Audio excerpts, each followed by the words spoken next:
बिस्मिल्लाहिर्रहमानिर्रहीम अस्सलामु अलैकुम वरहमतुल्लाहि वबरकातुहू। नाज़िकाम, आप देख रहे हैं दुनिया मेरे आगे यूट्यूब चैनल और मैं हूं गुलाम नबी मदनी। पाकिस्तान के वज़ीर आज़म इमरान खान ने आज 2 घंटे कौम के साथ बातचीत की है। टेलीफोन पर बातचीत हुई है, कौम ने सवालात किए हैं और पाकिस्तान के वज़ीर आज़म इमरान खान ने जवाबात दिए हैं। नाज़िकाम, पाकिस्तान के अंदर पहली मरतबा ऐसा हुक्मरान आया है जिसका बराह रास्त अवाम से राबता होता है और अवाम बराह रास्त पाकिस्तान के वज़ीर आज़म से अपने सवालात कर लेते हैं। ये जो सेशन होता है, आज पाकिस्तान के वज़ीर आज़म इमरान खान ने 2 घंटे से ज़ायद अवाम से बातचीत की है।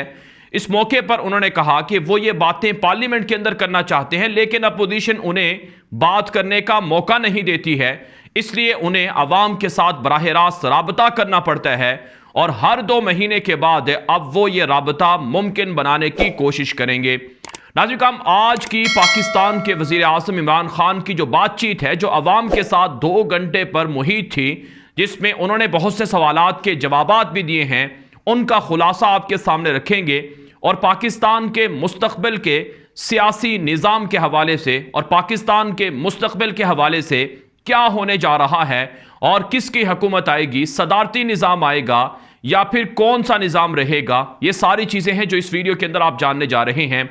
नाज़िकाम, इन दिनों पाकिस्तान के अंदर सदारती निज़ाम के हवाले से सोशल मीडिया पर ज़बरदस्त कैंपेन चल रही है। पाकिस्तान के नामवर सहाफ़ी अपने ट्विटर अकाउंट के ज़रिए से बाकायदा लोगों की राय ले रहे हैं और लोगों से ये जानना चाह रहे हैं कि आपके नज़दीक पाकिस्तान का मुस्तक़बिल कौन से निज़ाम के अंदर है। सदारती निज़ाम होना चाहिए, मौजूदा पार्लिमानी जमहूरी निज़ाम होना चाहिए या फिर डिक्टेटरशिप होनी चाहिए। नाज़िकाम, इस हवाले से जो अवाम की अक्सरियत है, उनका मंशूर और उनकी राय और उनकी रजामंदी इस बात में है कि पाकिस्तान की अवाम अब मौजूदा निज़ाम से थक चुकी है, क्योंकि ये वो निज़ाम है जिसके अंदर एक करप्ट शख्स पार्लियामेंट का मेंबर बन जाता है और एक जाहिल शख्स, जाली डिग्रियां लेने वाला शख्स पार्लियामेंट का मेंबर बनकर कानून साजी के अंदर अपना असर और रसूख इस्तेमाल कर सकता है। और नाज़िकाम, ऐसे ऐसे लोग पार्लियामेंट के अंदर बैठे हुए हैं जिनके ऊपर अरबों रुपए की करप्शन का इल्ज़ाम है, जिन्होंने अवाम को धोखा दिया, जिन्होंने जाली पुलिस मुकाबलों के अंदर निहत्ते लोगों को कत्ल करवाया, जिन्होंने मुखालिफिन को गोलियों से भूना और जो पाकिस्तान के अंदर रहकर पाकिस्तान के दुश्मनों के साथ राबते रख के मुल्क को तोड़ने का सबब भी बनते रहे हैं। तो ऐसे लोग पार्लियामेंट के अंदर हैं, तो इसलिए इन लोगों से अवाम छुटकारा हासिल करना चाहती है। तो इसलिए नाज़िकाम, पाकिस्तान के अंदर अवाम की अक्सरियत की राय यह है कि मौजूदा निज़ाम हुकूमत ये अवाम को खुशहाली नहीं दे सके है, इसलिए अवाम अब ये निज़ाम बदलना चाहते हैं। जहां तक नाज़िकाम बात है पाकिस्तान की मौजूदा हुकूमत की या वज़ीर आज़म पाकिस्तान इमरान खान की, तो जब उनसे आज एक कॉलर ने सवाल किया कि सोशल मीडिया पर सदारती निज़ाम के हवाले से बातचीत चल रही है, क्या यह दुरुस्त है, तो इस हवाले से इमरान खान ने मुस्कुराते हुए जवाब दिया और कहा कि वो खुद 25 साल से इस निज़ाम को बदलने की कोशिश कर रहे हैं और उन्होंने अपने मुखालिफिन को, बिलखुसूस वो मुखालिफिन जिनके ऊपर चोरी डकैती का इल्ज़ाम है, उनको समझाया है कि वो असासे वापस कर दें, लूटा हुआ पैसा वापस कर दें और पाकिस्तान को मिलकर बेहतर बनाएं, लेकिन वो राज़ी नहीं हुए हैं। तो इसलिए नाज़िकाम, पाकिस्तान का मुस्तक़बिल अब एक नए निज़ाम के अंदर है और वो नया निज़ाम कौन सा है, उसके लिए अवाम की जो अक्सरियत है वो अब इसका फैसला करेगी। नाज़िकाम, आप ये बात जहन में रख लें कि कानून इलाही है और ये कुदरत का ये फैसला यही होता है कि जब कौमें तकलीफ़ें सहती हैं, जब मुशक्क़तें बर्दाश्त करती हैं, जब तंगियां देखती हैं, तो फिर उन्हें आसानियां भी मिलती हैं, उन्हें कामयाबियां भी मिलती हैं। कुरान पाक की वाज़े आयत है, वाज़े फरमान है, इन्ना मअल उस्रि युस्रा, जिसका मतलब यह है कि हर तंगी के बाद आसानी ज़रूर होती है। पाकिस्तान की कौम पिछले 70 सालों से कुर्बानियाँ दे रही है, मशक्क़तें झेल रही है, तकलीफ़ें बर्दाश्त कर रही है। नाज़िकाम, जिस मकसद के लिए पाकिस्तान बनाया गया था, उस मकसद से इन्हिराफ किया गया उन लुटेरों के ज़रिए से, उन जागीरदारों के ज़रिए से और उन अवाम को बेवकूफ़ बनाने वाले लोगों के ज़रिए से जो पिछले 70 सालों से इख्तिदार के अंदर रहे। यहां पर नाज़रीन किराम, चाहे वो सियासतदान हों, चाहे वो जर्नैल हों, चाहे वो डिक्टेटर्स हों, जो भी हों, वो पाकिस्तान के साथ मुखलिस नहीं रहे हैं। ये जो कौम है, जो कौमें बदलती हैं और आगे बढ़ती हैं, वो कौमें तरक्की करती हैं जो तालीम याफ्ता होती हैं, जिनका शऊर बुलंद होता है। अगर पाकिस्तान पिछले 70 सालों के अंदर उस तरह से नहीं बदल सका, दुनिया के टॉप के 10 ममालिक में शामिल नहीं हो सका, तो इसके अंदर शऊर की, तालीम की और उन करप्ट लोगों की बड़ी उसमें उनका पूरा का पूरा असर रसूख था, जोर था, जो अवाम को पीछे रखने की कोशिश करते रहे। लेकिन अब कौम बदल चुकी है, अब नया जमाना है और नए लोग हैं, नौजवान हैं। ये जो आज की नस्ल है, ये नाज़रीन किराम, ये पाकिस्तान को बेहतर मुस्तकबिल देने की ख्वाहिशमंद है। आज से 10 साल के बाद, 15 साल के बाद पाकिस्तान वो कामयाबियां हासिल कर लेगा जो इससे पहले पाकिस्तान ने हासिल नहीं की होंगी। मुशक्क़तें ज़रूर बर्दाश्त करना पड़ती हैं, तकलीफ़ें सहना पड़ती हैं, और इसी तरह से नाज़रीन किराम लंबे अरसे तक लड़ना पड़ता है, जद्दोजहद करनी पड़ती है, फिर जाकर कामयाबी मिलती है। अब आप पाकिस्तान की मिसाल ले लें। पाकिस्तान की फ़ौज एक ज़माना था जिसे दुनिया के अंदर पीछे रखा जाता था।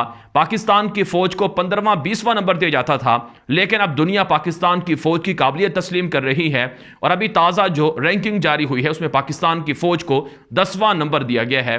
हालांकि हथियारों और लड़ाई के हवाले से और स्ट्रेटजी के हवाले से, हिकमत अमली के हवाले से देखा जाए तो पाकिस्तान की फ़ौज भारत से कई गुना ज़्यादा एडवांस है। तो नाज़रीन किराम, पाकिस्तान के अंदर तब्दीली आ रही है, लोग तरक्की कर रहे हैं, जो एजुकेशन की रेशो है, तालीम की रेशो है, वो बढ़ती जा रही है। जहां पाकिस्तान के अंदर गांव देहातों के अंदर स्कूल नहीं हुआ करते थे, आम शख्स के लिए तालीम हासिल करना मुश्किल था, आज वो भी तालीम हासिल कर रहे हैं। टेक्नोलॉजी ने पाकिस्तान के हर गांव देहात के अंदर अपना पंजा गाड़ लिया है। गांव देहात के अंदर जो नौजवान हैं, बच्चे हैं, वो आईटी से मुंसलिक हो रहे हैं, वो ऑनलाइन काम कर रहे हैं, वो मुख्तलिफ प्रोजेक्ट कर रहे हैं जिससे वो रेवेन्यू हासिल कर रहे हैं। ऐसे ऐसे लोगों को नाज़रीन किराम मैं खुद जानता हूं कि जो तालीम हासिल करने में इतने आगे नहीं गए, जिन्होंने मैट्रिक से ज़्यादा नहीं पढ़ा, लेकिन वो अपने घरों के अंदर, गांव देहातों के अंदर बैठकर लाखों रुपए कमा रहे हैं। ऐसे नौजवान भी मौजूद हैं। तो जब पाकिस्तान की नई नस्ल आ रही है और नई नस्ल पहले से ज़्यादा एडवांस हो रही है, अगरचे इस नस्ल के ऊपर भी तवज्जो करने की ज़रूरत है उलमाए किराम को, और जो मुअल्लिमीन हैं और जो मुदर्रिबीन हैं, तदरीब करने वाले हैं, तरबियत करने वाले हैं, उनकी ज़रूरत है इस पर फोकस करने की, क्योंकि नज़रें पाकिस्तान की यूथ पर लगी हुई हैं। पाकिस्तान के अंदर जो नौजवान नस्ल है वो 60 से 70% उनकी तादाद बनती है, जो बेहतर मुस्तकबिल चाहते हैं, जो बेहतर रोज़गार चाहते हैं, बेहतर मुआशरा चाहते हैं।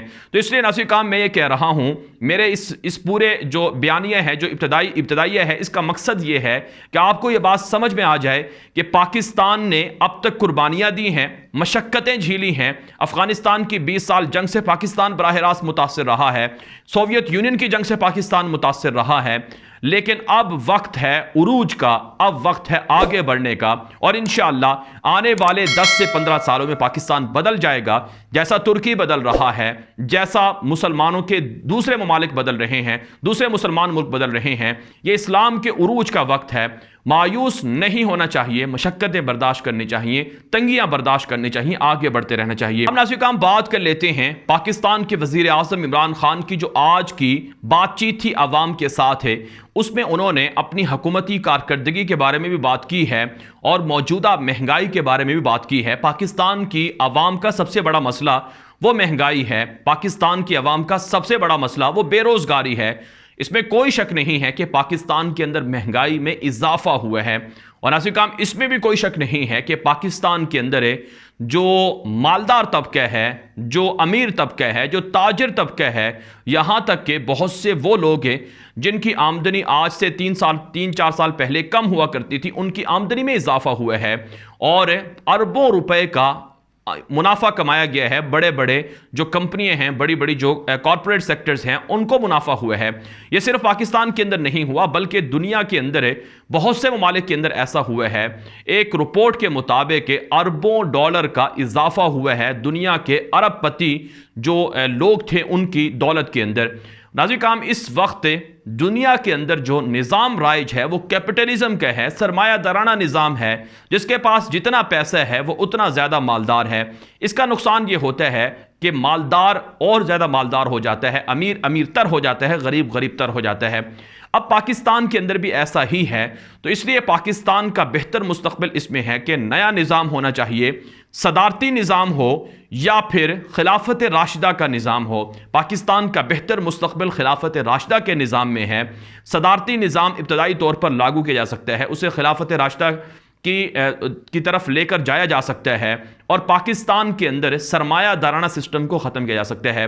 जिस तरह से तुर्क सदर तैयब उर्दवान ने सूद के खात्मे के लिए जंग लड़ना शुरू की है, पाकिस्तान के वज़ीर आज़म इमरान खान को भी चाहिए कि वो सूद के खात्मे के लिए काम करें। अगरचे वो रियासत मदीना की बात करते हैं, अगरचे वो रसूल अकरम सल्लल्लाहु अलैहि वसल्लम की सीरत की बात करते हैं, कौम के बच्चों की तरबियत की बात करते हैं और स्कूलों के अंदर वो सीरत को और दीगर इस्लामी तालीमात को आम करने की बात करते हैं, जो कि उनका एक अच्छा कदम है और इसे उलमाए किराम को सपोर्ट करना चाहिए। लेकिन आज़िकाम, पाकिस्तान के अंदर अगर गुर्बत को ख़त्म करना है, महंगाई को, बेरोज़गारी को ख़त्म करना है, तो इसके लिए पाकिस्तान के अंदर जो इस्लाम के ख़िलाफ़ चीज़ें होंगी उन्हें ख़त्म करना होगा, सूदी निज़ाम से छुटकारा हासिल करना होगा और पूरे निज़ाम को बदलना होगा। और यह जाहिर सी बात है, ये 1-2 सालों में बदला नहीं जा सकता है।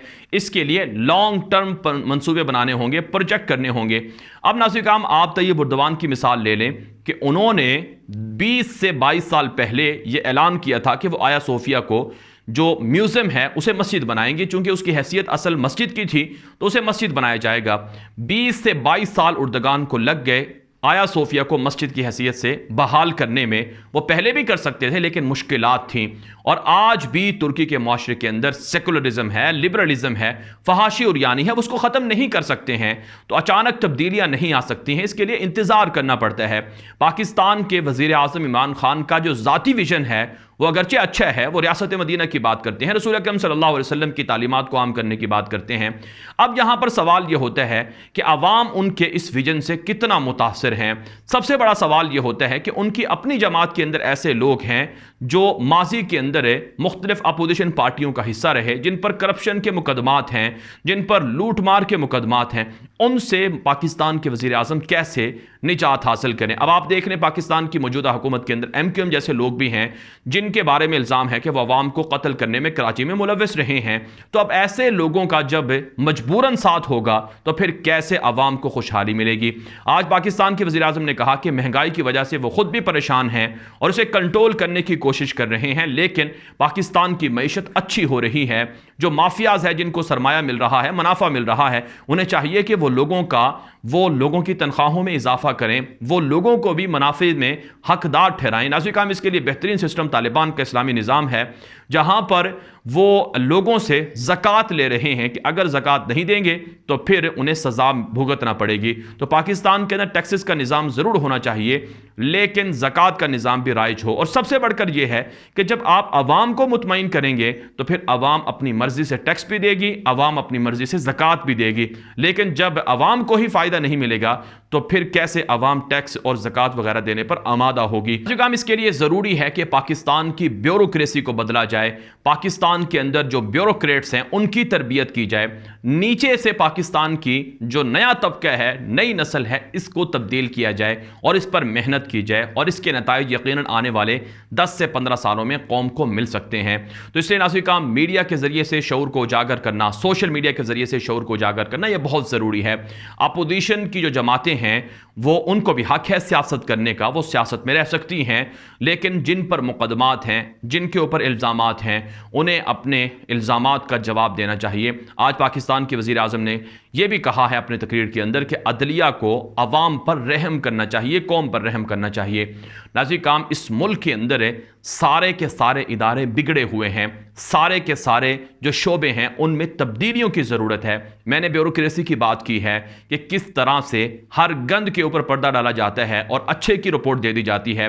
इसी तरह से आप अदालतों को देख लें कि अभी जो ताज़ा रिपोर्ट है, जो पार्लियामेंट के अंदर भी एक करारदाद पेश हुई है कि मामूली जराइम पर सैकड़ों लोग जेलों के अंदर हैं जो गरीब हैं, जिनके मुकदमात की सुनवाई नहीं हो रही है, लेकिन जो करप्ट लोग हैं जिन्होंने अरबों रुपए लूटा वो आज़ादाना ज़मानतें लेकर घूम रहे हैं। तो ऐसे लोगों के खिलाफ क्रैकडाउन होना चाहिए और पाकिस्तान की अदालतों को भी ठीक करना चाहिए, पाकिस्तान के कानून नाफिज करने वाले इदारों को भी ठीक करना चाहिए, मदाखलत करने वाले इदारों को भी ठीक करना चाहिए। ये सारी चीज़ें, तब्दीलियाँ एक साथ नहीं हो सकती हैं, इसके लिए कुर्बानी देना पड़ेगी। इसलिए नाज़रीन काम, हमें तवक्को है और पाकिस्तान के अक्सर आवाम यकीन रखती है कि पाकिस्तान ने बदलना है, आगे निकलना है और इंशाअल्लाह ये मुल्क दुनिया को लीड करेगा, क्योंकि ये इस्लामी दुनिया का, मुसलमान दुनिया का एक अहम तरीन मुल्क है।